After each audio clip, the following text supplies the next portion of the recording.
For this next exercise, called Constraining Lines on page 145, we're going to move to artboard number 2. So I'm going to take my mouse down to the lower left corner of the monitor, and I'm going to choose artboard number 2 to bring that into view.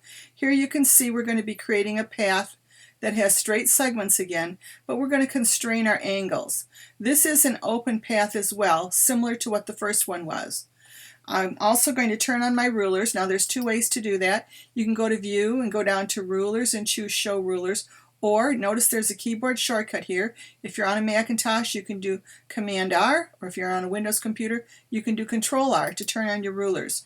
Your rulers help you be oriented to the size of your artwork, the size of your artboard as well. There's a ruler at the top of the screen and a ruler down the side. The second thing we're going to turn on is we're going to go to the View menu and turn on Smart Guides. Smart Guides will offer us two features that you will notice as we work in this lesson. So I'm ready to get started now. I'm going to go get my regular pen tool out of the toolbox.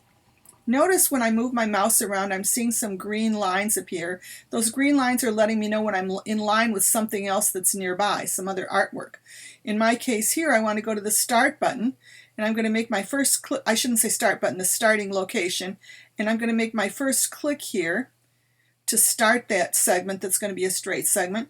And then I'm going to move over. Now when I move over and I'm lining up with the top, I'm trying to copy what I did at the top. I'm going to move over here and I notice that there's a green vertical line showing that I'm in line with that other vertical line. I'm going to do a click there. Then I'm going to drop down.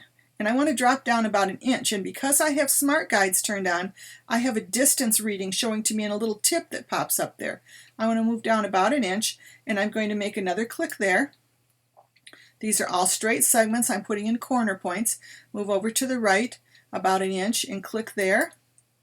Then go back up. This is kind of looks like a little, maybe a measuring cup or something from the side at this point. And I'm going to do 1, 2, 3, my fourth click here. My fifth click here, and click on that spot. Now, all the time I was lining these up, I was having to watch where those green guidelines were appearing, but there was really nothing making sure or locking me into straight segments.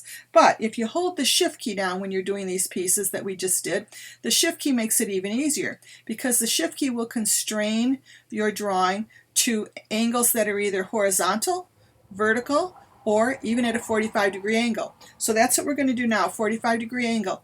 Notice right now I could draw my next segment at any angle that I wish. But if I hold my Shift key down, it automatically hops to a 45-degree angle. So I'm going to click there with my Shift key held down. Then I'm going to move down again and make another click down here at the bottom with my Shift key held down.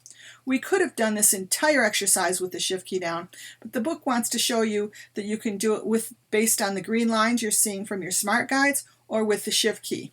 At this point, we've completed the open path for this exercise, and this is what you'll be submitting as your artboard number 2 exercise. You would disconnect from the artwork at this point, and you would stop. To disconnect from the artwork, you can hold down Command on a Macintosh or Control on Windows, click off of the artwork, and you've disconnected from it. I am going to use this opportunity to show you one more step that you do not have to do for this exercise, but I want you to know what this is about. I want to reconnect to this artwork and finish it as a closed path instead of an open path. So to reconnect to the artwork, I'm going to go back to where I stopped last. Notice when I get my mouse directly on that last anchor point, the little asterisk disappears, the star that was indicating it would create new artwork, and it's going to try to have me reconnect to the previous artwork. So if I click here, I've reconnected to the previous artwork. It's like I never stopped. I'm going to do a few more clicks at various angles. I'm not holding any Shift key or anything.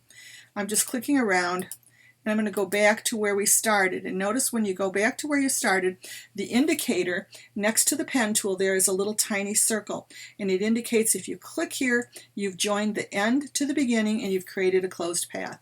I'm going to click on that one to do that, and that's where I'm going to stop this little mini video.